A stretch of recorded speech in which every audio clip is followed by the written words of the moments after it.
pas grand-chose quand on regarde l'état des deux équipes. Voilà, ils ont une grande équipe, ils ont un grand effectif. Voilà, ils ont une équipe qui est bâtie pour gagner la Champions League.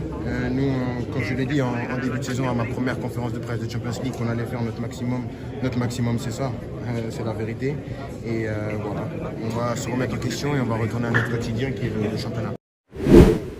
C'était la conférence de presse de Kylian Mbappé après la nouvelle désillusion du Paris Saint-Germain en Ligue des Champions face au Bayern Munich.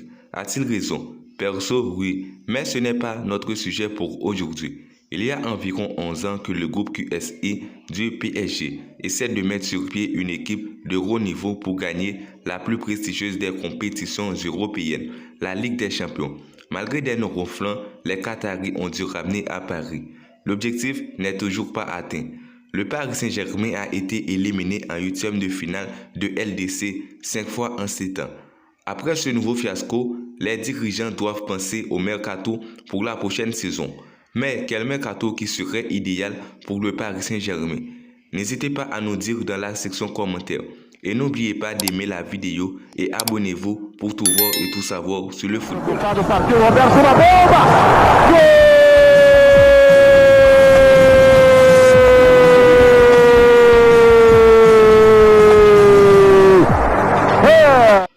Amoureux du ballon rond, nous sommes heureux d'être de retour avec le mercato idéal, format qui vous plaît énormément sur la chaîne. Et c'est notre toute première vidéo de ce format en 2023. Avant qu'on commence à parler de tous les postes, joueurs qui doivent partir et ceux qui doivent arriver, il faut savoir que le mercato du Paris Saint-Germain sera très compliqué.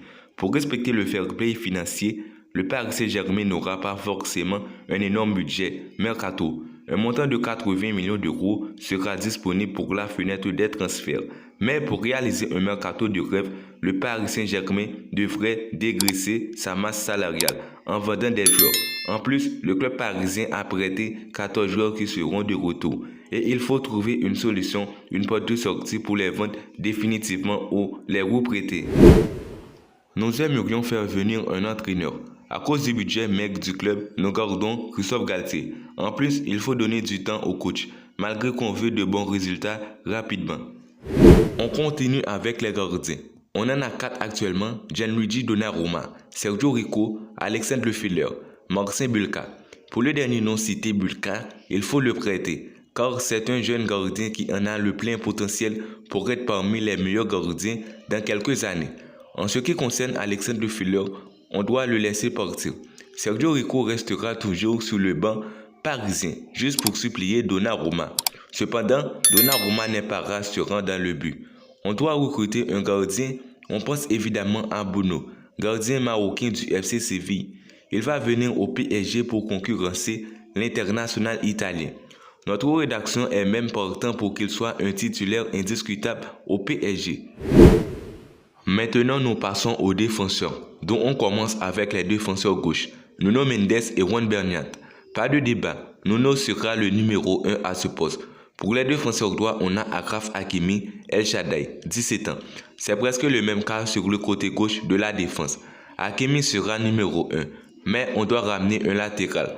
On va en Italie et on prend Dumfries de l'Inter Milan pour venir suppléer le Marocain ou même le concurrencer à ce poste. Les défenseurs centraux. La défense parisienne est vraiment un endroit plein de chantiers. On a Marquinhos, Presnel Kimpembe, Sergio Ramos, Nordi Mukiele, Timothée Pembele. Parmi tous ces noms, sauf un sera dans notre 11, et c'est le Brésilien Marquinhos. Après, le jeune Pembele est apprêté. Nordi Mukiele lui-même a du potentiel et peut rester à Paris en espérant quelques minutes, et même en cas de blessure, il aura la chance de jouer. Presnel Kimpembe, qui est actuellement dans le dur à cause des blessures depuis le début de la saison, devrait être vendu. À cause de cette blessure, il sera difficile de le vendre, donc il va y rester. En ce qui concerne Sergio Ramos, il doit se barrer du club. L'ancien défenseur du Real est cramé. Son départ de la capitale française allégera la masse salariale du club. Après le départ de Ramos, on prendra Milan Skriniar. D'ailleurs, il viendra libre au PSG, car son contrat s'expirera en juin de cette année.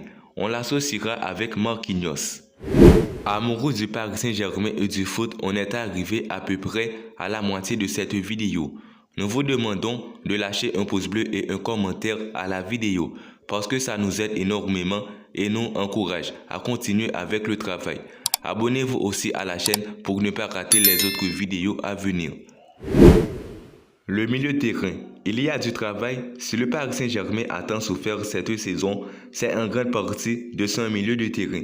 Il y a tellement de joueurs qui sont en baisse de régime et des joueurs qui n'ont pas le niveau pour jouer dans cette équipe.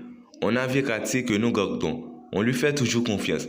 Malgré sa baisse de régime, nous pensons que c'est une référence à son poste.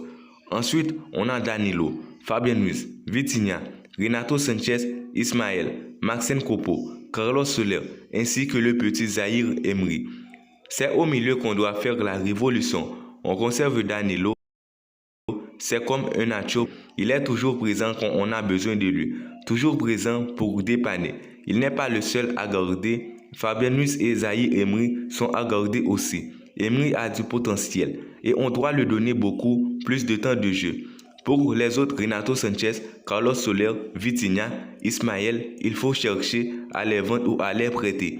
Et il faut recruter Bernardo Silva de Manchester City. C'est un joueur exceptionnel qui a une bonne vision de jeu, une qualité de passe exceptionnelle, peut éliminer facilement son adversaire et possède une bonne frappe de balle. Nous associons Bernardo Silva, Fabien Ruiz et Verratti au milieu de terrain. On passe pratiquement à la dernière partie de cette vidéo que vous attendez le plus. Sur le côté gauche, il n'y a pas vraiment grand chose, car il y a Kylian Mbappé. Il faut à tout prix le garder et recruter un joueur pas trop cher, qui est capable de jouer dans des matchs de coupe. Il y a Lionel Messi et Neymar. Selon nous, c'est eux les véritables problèmes du Paris Saint-Germain. Les dirigeants doivent se séparer d'eux.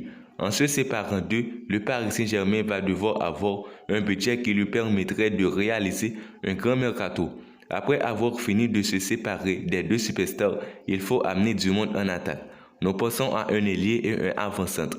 L'ailier est bien un international français, Ousmane Dembélé. C'est un joueur ambidex, très percutant. Il sait centrer et élimine avec facilité ses adversaires. Il possède une accélération. L'avant-centre serait Victor Osimhen. C'est un joueur qui a de l'abattage physique, bon de la tête et possède un tir puissant. Et nous pensons qu'il va s'adapter avec le Paris Saint-Germain. C'est ici que s'achève cette vidéo. Nous espérons qu'elle vous a plu et n'hésitez pas à nous dire en commentaire quel mercato qui serait idéal pour le Paris Saint-Germain. Abonnez-vous à votre compte pour tout voir et tout savoir sur le football. À la prochaine. Here we are, we locked down in different cities, and our virtual connection falls apart. Guess it's been too many years since California.